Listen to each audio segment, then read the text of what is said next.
Hello and welcome to Newsfeed on Trust TV. My name is Dorcas Yakubu Zallah, bringing you trending stories that people are talking about and sharing around the globe today, and also their opinions on such issues. Tinubu to hold talks with Xi Jinping in China. Stop meddling in Labour Party affairs, Abure wants OT. Ex-lawmaker clears 1970s student loan with 3.2 million naira. Mark Zuckerberg regrets bowing to U.S. government pressure over COVID. Now, top on what's trending, President Bola Tinubu would hold bilateral talks with his Chinese counterpart Xi Jinping at the Forums on China-Africa Cooperation Summit between September 4th and 6, 2024. Tinubu would visit China to represent the West African bloc, ECOWAS, at the summit. The Nigerian president is the chairman of the Authority of Economic Community of West African States, ECOWAS, heads of state and government. At the summit, Tinubu would discuss regional peace and security. Presidential spokesman Ajuri Ngalale told State House correspondents on Tuesday. Ngalale added that the trip aims to yield significant economic benefits for Nigeria. Next on what's trending, the Inspector General of Police, Kayode Ebetokun, on Tuesday gave the assurance that the police would rescue all Nigerians currently in the captivity of kidnappers. Ebetokun, according to a statement by the force spokesman, Muyiwa Adejobi, stated this at the force headquarters while reflecting on and appraising the effectiveness of the well-coordinated operations for the rescue of the 20 University of Maiduguri and Plateau State University medical students who were abducted in Benue while on their way for a conference in Enugu State.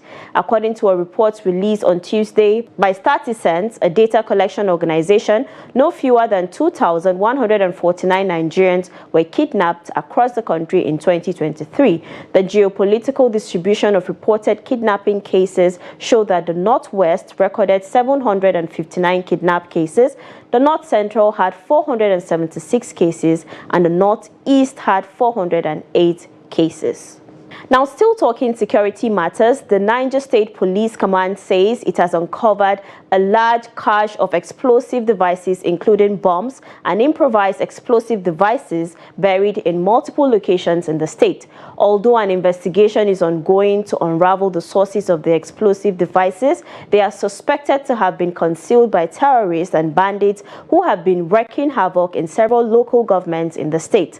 Some of the local governments where these devices were uncovered include Galadima, Kogo in Shiroro local government area, Mutundaya in Munya local government, and Beganu area of Mina. Now, next on what's trending, a former member of the House of Representatives, Lanre Laoshe, has repaid his 1,200 naira student loan from between 1976 and 1979 with 3,189,217 naira to the Nigerian Education Loan Fund, a statement from NEL Fund said on Tuesday. Laoshe, according to the statement signed by Nasser Aitogo of the Communications Department, who benefited from the defunct federal government student loan scheme, expressed gratitude for the financial support he received during his education. He calculated the current equivalent of the loan using historical exchange rates from the Central Bank of Nigeria and repaid the amount as a token of appreciation to the federal government. Now responding, a netizen said, "This is highly commendable. Proud to see we still have some honest and grateful Nigerians around." Another person said they should release the names of those owing and create a national pool for education research and funding. Now, the crisis rocking the Labour Party deepened on Tuesday when the Labour Party leadership warned Governor Alex Otti of Abia State to focus on governors and cease interfering in the administration of the party. The national chairman of the Labour Party, Julius Abure, issued the warning at a press conference held in Abuja. Abure lamented that it was bad enough for the party to endure criticism and persecution from those seeking to tear it apart without having to contend with its chieftains, members, and stakeholders following the same path. The Labour Party national chairman's anger stemmed from a recent meeting with Otti, where the Abia governor stated his intention to convene a National Executive Committee meeting on August 31st to dissolve the National Executive Council, State Executive Council, Local Government Executive Council, and Ward Executive Council on the purported grounds that their tenures had expired. Now responding, someone said, a party that can't unite her members wants to unite Nigerians. This is laughable. Another said, this Abure guy should just leave Labour Party alone. The guy is now scattering what is left of that party. It's not by force to lead people. Another person wrote, please sir, with all due respect, kindly go and rest. To lead is not by force. The people said you are their problem. Why not go and rest? Now, next on what's trending, the People's Democratic Party in Edo State has said that the All Progressives Congress, APC, stands no chance in the September 21st governorship election, given the hardship foisted on the nation by the APC-led federal government. The Deputy Director General, ESACO Federal Constituency of Asue Oge Campaign Management Council, Pascal Ogbome, also insisted that the PDP governorship candidate, Asua Igadalo, was far better than the APC candidate, Senator Monday, and other contenders in the poll. Ugbome, who spoke in an interview with newsmen on Tuesday, added that victory would be easy for the PDP because incumbent Governor Godwin Obaseki had done credibly well and elevated the level of governance in the state. Now responding, a netizen said, fact, Obaseki tried. People who don't know history would just be opening their mouths to talk anyhow. Since the history of Nigeria, since Nigeria got the name Nigeria, which state governor has thought it wise to build a refinery apart from Obaseki? This is somebody that has a plan. Another said, is the PDP governor different from the APC governor because they collect the same allocation from the center? What has PDP governor done to be better than APC governor? And mind you, he was formerly an APC governor. Another asked, what is the difference between PDP and APC? They play. Now let's go on a quick break, and when we return, the program continues. Stay with us. Welcome back, it's Newsfeed. Now, 6 state governments, including Ekiti, Ebonyi, Jigawa, Yobe, Nasarawa, and Bayelsa, have spent about 160 billion naira on airport projects that opposition politicians and aviation professionals classified as unviable. Stakeholders say the huge public funds expended on the facilities have amounted to waste. They condemn the state governors and ask Nigerians to hold them responsible for the waste. However, some industry players advised that the facilities be converted into skill acquisition centers for the benefit of the citizens. Some called on relevant authorities to probe the money spent on the unviable projects. Now responding, someone said, 160 billion naira wasted and nobody is being held accountable for this. Another person said, I think some of the then governors are one way or the other now ministers. For example, Dave Umahi of Ebonyi, now Minister for Works. Another opined, laugh out loud, and the EFCC no hold them, but youth now for no rest. What are these people teaching us youths?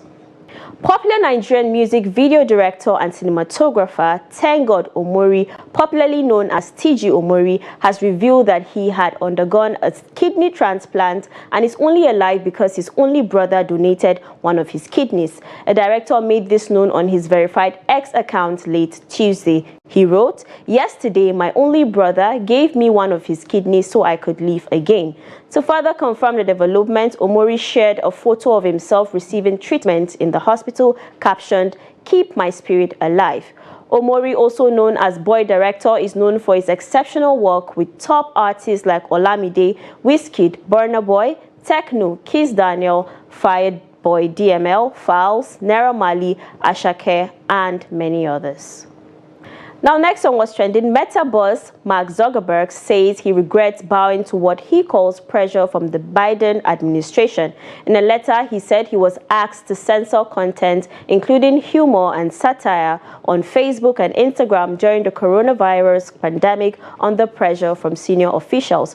The White House has defended its actions, saying it encouraged responsible actions to protect public health and safety. Zuckerberg also said his firm briefly demoted content relating to Joe Biden's son, Hunter, ahead of the 2020 election after the FBI warned of a potential Russian disinformation campaign, saying it later became clear that this content was not part of such an operation. Now responding, someone said, as someone who lost both parents to COVID, the misinformation and the jokes weren't very funny to me. Another said, censoring misinformation in the middle of a worldwide pandemic that caused the lives of so many is actually a very good thing they did. Another opined, he was asked, there was no court order, not threats, not coercion. He wants to blame the Biden administration for something his company did voluntarily. And now in sports, the Nigeria Football Federation has announced that it has agreed with German tactician Bruno Labbadia to become the head coach of Nigeria's senior men's national team, Super Eagles. In the early hours of Tuesday, NFF General Secretary Mohammed Sanusi said the NFF Executive Committee has approved the recommendation of its Technical and Development Subcommittee to appoint Bruno Labbadia as the head coach of the Super Eagles. The appointment is with immediate effect. Born in Darmstadt, Germany on 8 February 1966, Labbadia won 2 caps for the German national team in his playing career that took him through clubs such as hometown team Darmstadt 98, Hamburger SV, and many more. Now responding, a netizen said, I thought we all agreed to get an indigenous coach. Don't we have competent people, Nigerians, for the job? I never to understand this country. Another said, recipe for failure for the new coach by employing him a week to African qualifications. If he fails, we can't blame him and he is not new to failure already. Another person wrote, wishing you success in your new job. Let the eagles fly higher. And now to a video which sort of tells why grandparents want their grand. And that's it. You're up to date with trending stories across the world. Follow us and subscribe to all our social media platforms: Facebook, YouTube, Instagram, and X. Until next time, goodbye.